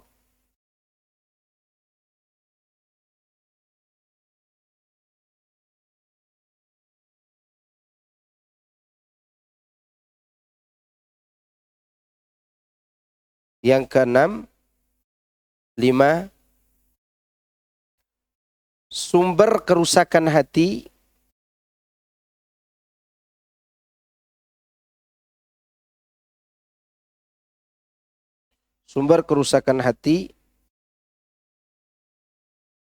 adalah merasa aman dan lalai berzikir. Merasa aman dan lalai dari zikir. Merasa aman dalam artian dia tidak mau berlindung kepada Allah. Dia merasa dirinya kuat. Itu maksudnya. Dan lalai dari berzikir kepada Allah. Itu sumber daripada kerusakan hati.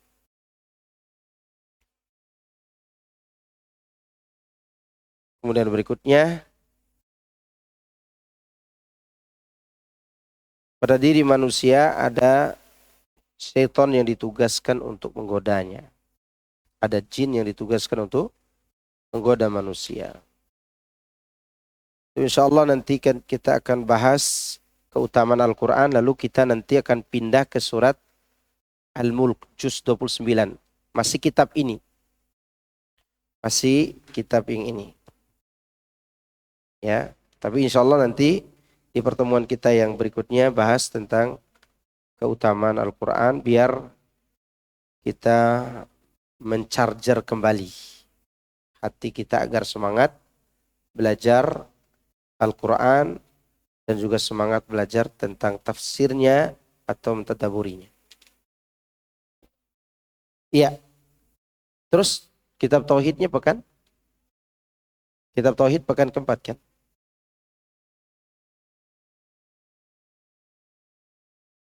Pekan depan kitab tauhid.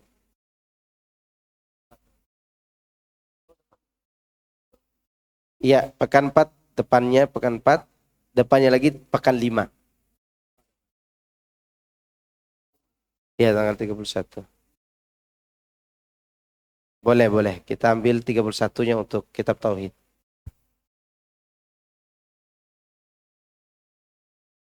Iya, pekan depan tuh pekan 4 kitab tauhidnya. Oke, insyaallah nanti kita lanjutkan. Insyaallah selesai daripada membahas keutamaan Quran, kita beralih ke surat Al-Mulk nanti insyaallah. Juz 29. Juz 29. Ada pertanyaan silakan.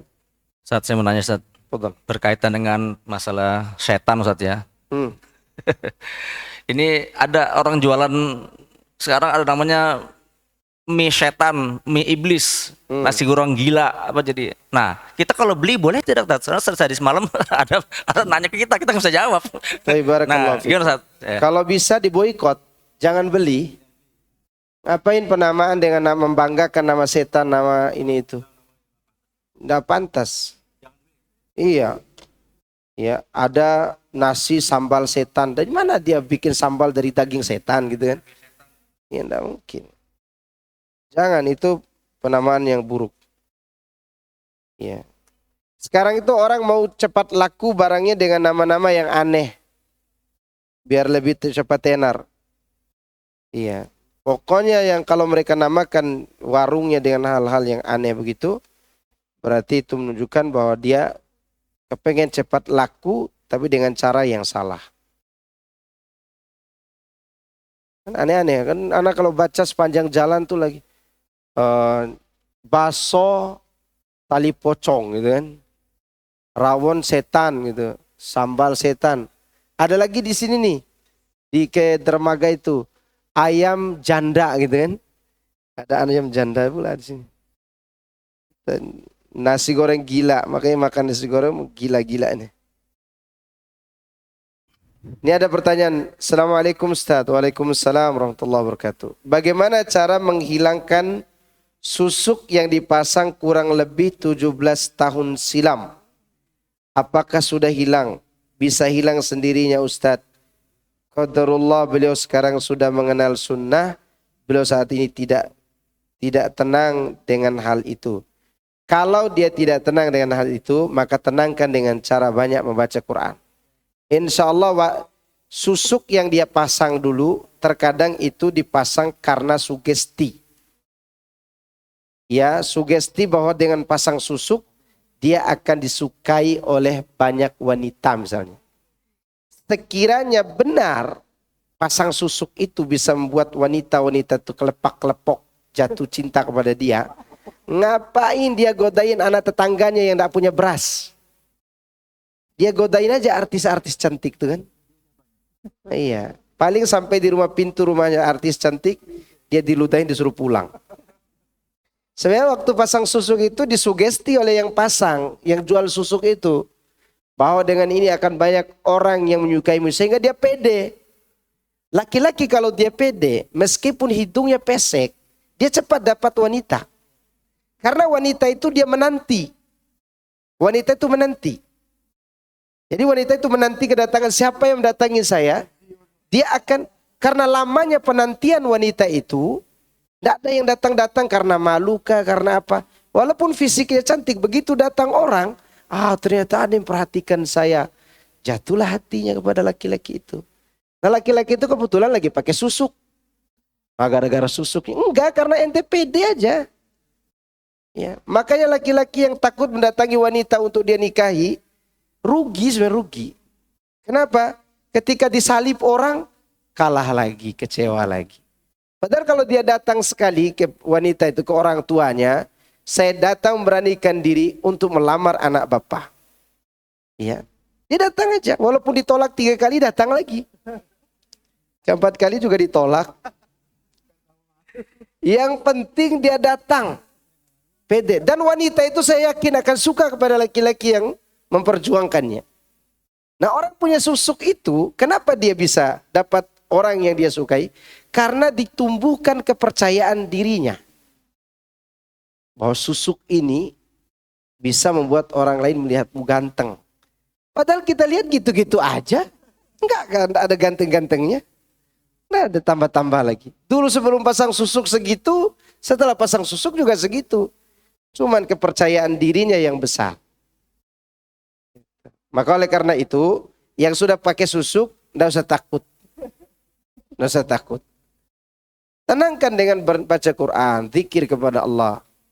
Yang nggak mungkin dikeluarkan, mungkin sudah bergabung dengan daging atau apalah susuk. Atau dulu dipasang tapi bohong-bohongan pasangnya. Ya kan bisa saja kan. Apalagi dukun dan kiai zaman sekarang penting fulus. Jadi apa fulus? Satu yang berhasil, 1000 yang tidak berhasil, yang dipandang oleh orang mana? Yang berhasil. Ya. Tuh lihat tetanggamu, sudah dapat anak lurah. Dia nikahi anak lurah. Pantas karena tetangga itu sudah jadi anggota dewan. Dapat anak lurah. Coba yang miskin papa dikasih susuk, disuruh lamar anak lurah. Ditendang dia seperti bola. Pergi ente. Tidak pantas nikahi anak saya, kan begitu. Apakah benar kalau kita memotong rambut, potongan rambutnya harus dikubur? Kalau bisa dibuang di tempat yang layak atau dikubur boleh. Takut diambil orang untuk dipelet nanti. Karena orang ngambil rambut. Rasulullah dulu ngambilnya apa? Sisir rambut, bekas rambut. Ya. Padahal jika dipotong di salon muslimah bercampur dengan rambut orang lain, itu tidak masalah. Kalau nanti kan di situ juga dibuang di tempat yang lain. Nanti tukang pelet kalau mau mengambil rambut itu rambut siapa nih? Tiba-tiba diambilnya satu rambut, ternyata rambut orang Afrika yang pernah potong di situ. Khawatir juga dia. Ya.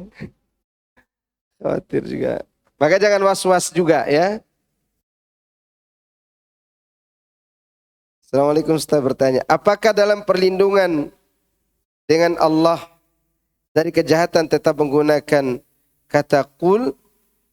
Mengapa tidak langsung saja a'udzu? Baca Al-Qur'annya pakai kata qul.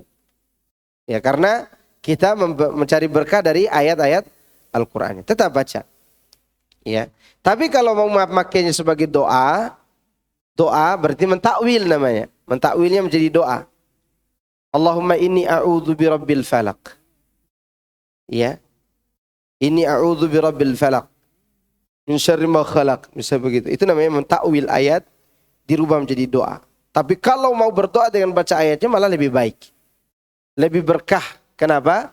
Karena tabarruk dengan Al-Qur'an itu mendatangkan keberkahan. Afwan Ustaz, kalau ana ingin bertanya, jika sesuai baca Quran, seusai baca Quran suka ada ucapan Sadaqallahul Azim. Kata apa? Kata yang seperti bagaimana? Itu hukumnya bagaimana? Hukumnya tidak boleh. Tidak ada contoh dari Rasulullah. Rasulullah SAW sebagaimana riwayat Aisyah dalam riwayat Tabrani, ya tentu dia baca Subhanakallahumma bihamdika asyhadu an la ilaha illa anta astaghfiruka wa atubu ilaik. Tolong jelaskan kelompok Wahabi. Karena saya sering kali mendengar kelompok Wahabi itu identik dengan kelompok yang suka membid'ahkan. Apakah benar itu Ustaz? Perkataan suka membid'ahkan, Rasulullah SAW orang yang suka membid'ahkan orang. Adapun kelompok Wahabi, panjang sebenarnya pembahasan tentang Wahabi ini. Wahabi itu di abad kedua Hijriyah, ada 2 nama mereka pakai. Wahabiyah dan Wuhaibiyah. 2 nama. Di antara ajaran yang paling sesat, menyesatkan dan paling menonjol adalah menumpahkan darah selain kelompok mereka, menambah ketinggian derajat di surga. Jelas? Namun yang disayangkan, kalimat Wahabi itu dinisbatkan kepada pembawa bendera dakwah tauhid di Saudi Arabia, Muhammad bin Abdul Wahab. Dan juga kita-kita yang mengikuti dakwah tauhid. Maka sekarang ada istilah Salafi Wahabi. Tapi walillahil hamdu, segala puji hanya milik Allah. Ajaran Wahabi dulu dengan apa yang dipraktekkan oleh kita di zaman sekarang jauh berbeda. Di mana kita menginginkan dakwah ini menyelamatkan darah, harta, kehormatan, agama dan juga akal. Sedangkan Wahabiyah aslinya menambah derajat ketinggian di surga dengan cara apa? Membunuh orang. Kita jangan kata membunuh orang. Menunjuk orang pakai pulpen aja kita takut. Begitu kita kasih bos kita pulpen, bagaimana caranya? Dicabut dulu ujungnya, dibalik, dikasih. Runcingnya ke sini. Kenapa? Karena Nabi mengajarkan, man asyara ila akhihi bihadidatin la'anathul malaika. Siapa yang menunjuk saudaranya dengan benda tajam, maka dia akan dilaknat oleh malaikat. Itu saja kita khawatirkan bagaimana membunuh orang. Ya. Jadi Wahabi ini hanyalah ungkapan yang dihidupkan kembali di zaman sekarang, ingin mematikan dakwah tauhid. Karena pelaku-pelaku kesyirikan mereka mulai resah. Dari zaman ke zaman ketika muncul dakwah tauhid, yang resah pertama kali adalah orang yang berbuat kesyirikan, dan di balik kesyirikan itu ada ekonomi dan fulus yang mereka pertahankan. Sekarang kalau orang pergi ziarah ke kuburan wali, ada yang gratis enggak? Minimal bayar dan juga mereka dikasih motivasi agar melempar uang ke dalam kuburan. Ya, tempat-tempat keramat. Kalau dakwah tauhid ini tersebar di mana-mana, yang mati pertama kali ekonominya adalah tempat-tempat keramat. Itu yang dikhawatirkan. Maka dimunculkanlah istilah Wahabi untuk dakwah orang-orang yang mengajak kepada at-tauhid. Apa benar mereka suka membid'ahkan? Yang suka membid'ahkan bukan orang Wahabi. Bahkan Wahabi itu sendiri yang asli berbuat bid'ah. Apa bid'ah orang Wahabi? Menumpahkan darah kaum muslimin. Yang membid'ahkan itu yang pertama kali Allah. Siapa yang pertama kali membid'ahkan? Allah. Allah mengatakan dalam suratul Hadid ketika mengomentari amal baik pendeta-pendeta Nasrani, di mana pendeta-pendeta Nasrani itu membuat sebuah keputusan bahwa para uskup, para pendeta tidak boleh menikah karena itu menyibukkan mereka dari ibadah. Allah komentari, وَرَهْبَانِيَةً ابْتَدَعُوهَا مَا كَتَبْنَاهَا عَلَيْهِمْ إِلَّا ابْتِغَاءَ رِضْوَانِ اللَّهِ فَمَا رَعَوْهَا حَقَّ رِعَايَتِهَا. Lihat, yang pertama kali sebut bid'ahnya Allah. Dan mereka membuat kerohiban. Rohib itu ahli ibadah, tidak boleh menikah. Yang mereka ada-adakan, ibtada'uha. Mereka bid'ahkan, buat bid'ah kata Allah. Ibtada'u artinya berbuat bid'ah. Siapa mengungkapkan kata bid'ah ini? Pemilik langit dan bumi, Allah Azza wa Jalla. Cuman ayat ini tidak bisa disampaikan oleh mereka yang banyak berbuat bid'ah. Karena akan ketahuan bahwa yang mengatakan bid'ah itu bukan orang-orang Wahabi, bukan. Yang mengatakan bid'ah itu adalah Allah. Dan jarang kita dengar ayat ini disebutkan oleh orang-orang yang mengatakan Wahabi suka membid'ahkan orang. Coba antum dengar ceramah-ceramah ustadz-ustadz ini. Pernahkah membawa ini sebagai contoh perbuatan bid'ah yang Allah ingkari dalam Al-Quran? Dulu Nasrani berbuat bid'ah, maka Allah sebutkan kata itu dengan ungkapan bid'ah jelas. Ibtada'uha. Kata kerja. Mereka berbuat bid'ah, kata Allah. Apa mereka berbuat bid'ah itu? Rahib tak boleh menikah. Yang tidak pernah kami syariatkan, kata Allah. Berarti bid'ah itu tidak pernah disyariatkan oleh Allah Azza wa Jalla. Kecuali untuk mengharap ridha Allah. Tapi setelah itu mereka sudah berbuat bid'ah, mereka tidak sanggup menjaganya. Sanggupkah orang-orang itu tidak berhubungan? Tidak sanggup. Coba bayangkan kalau itu disyariatkan dalam agama Islam. Saya tidak mau jadi ustadz. Ampun gitu kan. Tidak mau jadi ustadz. Tidak mau mengajarkan agama. Kenapa? Tidak boleh menikah. Dan itu syariat Islam yang paling nikmat dari semua syariat. Tidak niat saja kita berhubungan dengan istri dapat pahala sedekah, apalagi niat. Lalu itu ditiadakan, maka Allah komentari. Kenapa Allah komentari sebagai bid'ah? Karena itu naluri manusia mereka mau rubah. Bukan hanya agama, ajaran agama. Tapi naluri, tabiat manusia yang paling disukai. Apa itu? Berhubungan suami istri. Bagi masih bujangan segera menikahlah. Ya. Lihat, ibtada'uha, mereka berbuat bid'ah. Siapa yang mengatakan bid'ah ini? Allah. Lalu siapa yang kedua mengatakan bid'ah? Rasulullah SAW. Kullu bid'atin dhalalah wa kullu dhalalatin finnar. Yang berani menyampaikan hadis ini hanyalah orang mengajak kepada tauhid dan sunnah. Ada yang berani enggak orang-orang yang dai-dai yang lain? Dia sendiri akan kesurupan menyampaikan itu. Kenapa kesurupan? Akan diajukan pertanyaan. Bagaimanakah cara membedakan ini bid'ah hasanah dan ini bid'ah sayyi'ah? Tolong jelaskan kepada kami kaedahnya. Kan begitu pertanyaan kita. Karena kalau tidak diberikan pembatasan bolehnya ini dan bolehnya itu, maka nanti setiap sholat sunnah kita harus adzan. Adzan baik enggak? Mau sholat witir adzan dulu. Mau sholat tahiyatul masjid adzan dulu. Mau sholat sunnah rawatib qomat dulu. Boleh enggak? Kenapa antum enggak bolehkan padahal itu baik? Berarti di sana ada kaedah, ada dawabit untuk menentukan ini hasanah, ini sayyi'ah. Dan itu pembahasannya panjang. Cukup dua yang paling penting kita tahu kalau masalah itu. Usul bid'ahnya dikuasai, sejarahnya dikuasai. Baru kita bisa tentukan ini bid'ah, ini tidak bid'ah yang disebutkan tadi. Kalau dikatakan suka bid'ahkan, ya Allah dan Rasulnya. Antum mau hapus ayat ibtada'uha. Antum mau hapus hadis kullu bid'atin dhalalah. Lalu datang para sahabat berikutnya yang mengomentari perbuatan yang diadakan yang tidak pernah diajarkan dan dicerminkan Rasulullah dan para sahabatnya sebagai perbuatan baru. Contoh, bagaimana Abdullah bin Mas'ud mengingkari orang yang zikir berjemaah. Karena Rasulullah SAW tidak pernah mensyariatkan itu, kata Abdullah bin Mas'ud. Apakah kalian hendak mendatangkan sebuah syariat yang lebih baik daripada syariat Rasul? Kan kami mau kebaikan, wahai Abdurrahman, kata mereka. Kami ini ingin kebaikan. Zikir baik enggak? Baik. Saya katakan tidak baik. Tapi begitu caranya keluar dari cara Nabi, baru dia tidak baik. Yang tidak baik itu apa? Cara, bukan zikir. Ya, bukan zikir. Kalau bicara orang Wahabi yang suka bid'ahkan, Wahabi mana? Wong Wahabi yang pertama kali muncul dulu di abad kedua, mereka sendiri berbuat bid'ah. Bid'ahnya lebih ekstrim lagi. Punya keyakinan membunuh orang, mengangkat derajat di surga. Apa ada kita ajarkan seperti itu zaman sekarang? Orang memusuhi kita bertahun-tahun. Orang bermusuhi kita baik secara nasional maupun internasional. Begitu dia mati, kita doakan apa? Rahimahullah. Semoga Allah mengampuninya. Begitu karakter Ahlus Sunnatil Jamaah yang diajarkan kepada kita.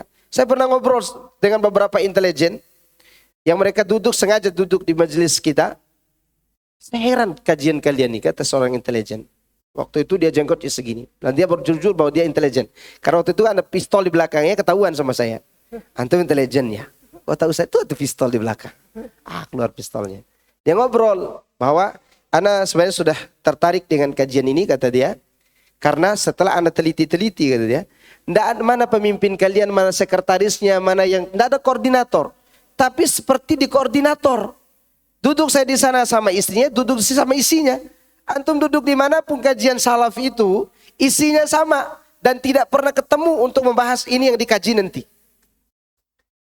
Kalau kita ketemu dulu sama ustaz-ustaz nih, bahas ini nanti ya. Capek kapan kita kajian. Tapi begitu diatur oleh sunnah, maka yang diinginkan oleh yang lain ada di sini. Yang diinginkan oleh di sini ada di sana. Kenapa? Karena koordinator dakwahnya adalah sunnah Rasulullah SAW. Koordinatornya tidak ada ketua. Ada ketua nggak kita? Ada.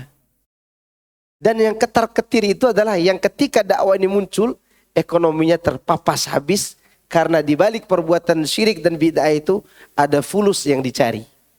Selain daripada ada di antara mereka yang ikhlas tentunya. Dan kita doakan semoga Allah membalas kebaikan mereka, kurang pula kita baiknya sama orang. Dakwah ini mengajarkan kita baik sama orang. Tapi begitu kita lihat kemungkaran, kita tidak bisa diam. Orang yang berbuat mungkar, misal berbuat bid'ah, dia mati. Apa kita katakan? Oh, neraka ini. Enggak. Kita doakan semoga ada amal lain yang bisa menebus kesalahannya. Apa diantaranya? Birrul walidainnya, zikir pagi petangnya, atau dia berbuat baik kepada tetangga, atau baik kepada anak yatim. Kan itu amal dia rahasia dengan Allah. Tapi kesalahannya, boleh gak kita tegur? Boleh. Maka jangan baper dalam beragama. Beragama itu dengan ilmu. Ini tidak semua orang dibid'ahkan itu pasti masuk neraka. Enggak. Yang dibahas itu adalah amal. Pelakunya muslim atau tidak? Muslim. Kecuali kalau dia sudah keluar dari Islam. Dikeluarkan oleh ulama dari Islam seperti siapa? Abdurrahman bin Muljam, pembunuh Ali bin Abi Thalib. Keluar dari Islam meskipun hafal Quran 30 juz. Itu hafal Quran tuh. Dia membunuh Ali bin Abi Thalib. Keluar dari Islam. Sebutkan ulama demikian. Seperti Ibnu Taimiyah mengkafirkannya. Ya. Tapi kalau orang berbuat bid'ah, dia tidak keluar dari Islam, tidak membunuh orang lain, tidak bisa kita keluarkan dari Islam. Tapi amal itu berhak kita untuk menegurnya.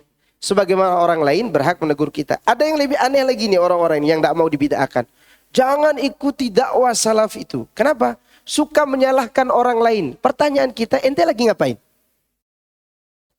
Hah? Lagi menyalahkan orang lain. Tanya balik, antum lagi ngapain nih? Lagi menyalahkan. Berarti boleh nggak menyalahkan orang lain? Boleh dengan dasar ilmu. Menyalahkan orang itu bukan sebuah celaan. Menyalahkan orang lain naluri manusia, tabiat manusia. Ente salah. Ketika mereka mengatakan orang yang mengajak kepada dakwah salaf itu suka menyalahkan orang lain. Saat itu lagi menyalahkan orang. Ya, kalau orang seperti itu dikasih tahu begitu, dia malu sendiri kadang. Tidak ada dakwah ini mengajak orang untuk meyakini bahwa semua orang berbuat bid'ah itu masuk neraka. Tapi kita mengikuti pola Nabi SAW, di mana apa yang beliau tidak pernah cerminkan dan para sahabat tidak mempraktekan, kita usahakan untuk menghindari. Karena itu bisa jadi perbuatan bid'ah. Yang ketar-ketir sebenarnya bukan orang awam sebenarnya. Ketar-ketir itu orang yang khawatir kalau sunnah muncul, bid'ah mati, mereka tidak bisa lagi dapat fulus. Ya, fulus itu yang berbahaya tuh. Karena banyak sebagian orang yang berdakwah ujung-ujungnya fulus duit, ya. Dan duitnya tidak sedikit lagi, banyak. Betul. Waalaikumsalam warahmatullahi wabarakatuh. Ada lagi pertanyaan? Fadal. Silakan. Dengar. Saya dengar. Dengar.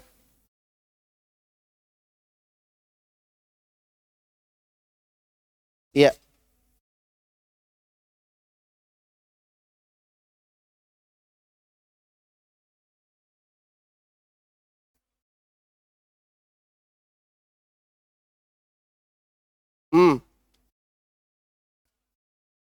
Oh.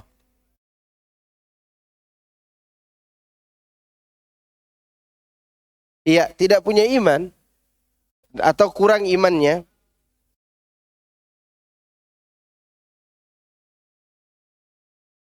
Iya. Iya.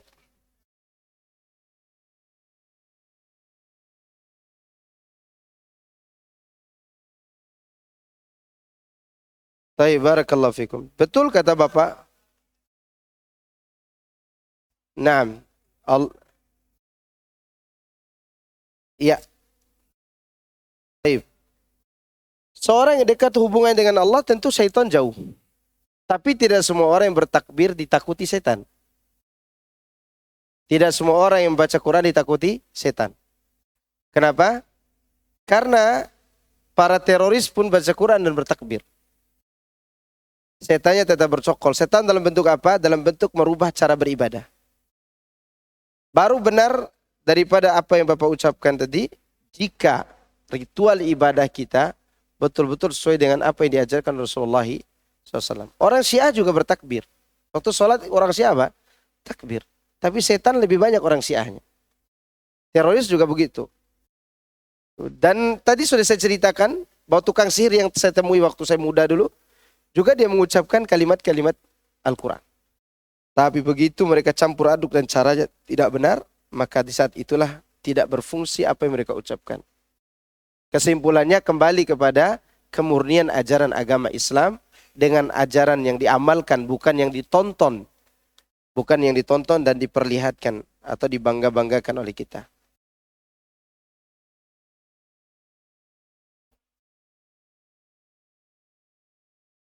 Iya, iya,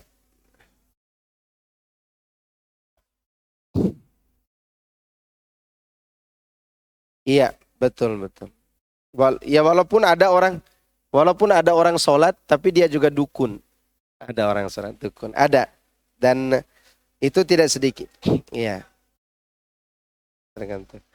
Kemudian ini ada pertanyaan nih, berkenaan dengan menu makanan yang memakai nama setan, iblis dan seterusnya. Ya tadi udah ditanyakan. Ya, apakah makanannya haram? Tidak, makanannya tidak jadi haram.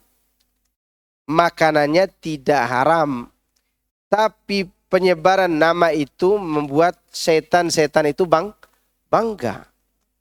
Bahwa Ustadz Maskur makan juga di rumah makan saya gitu kan. Kata setannya, ya kan. Ternyata Ustadz juga datang makan nih.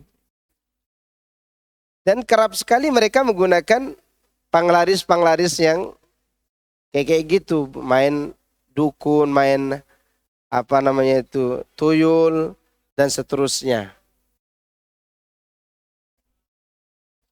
Sudah menjadi kiai nanti sekarang.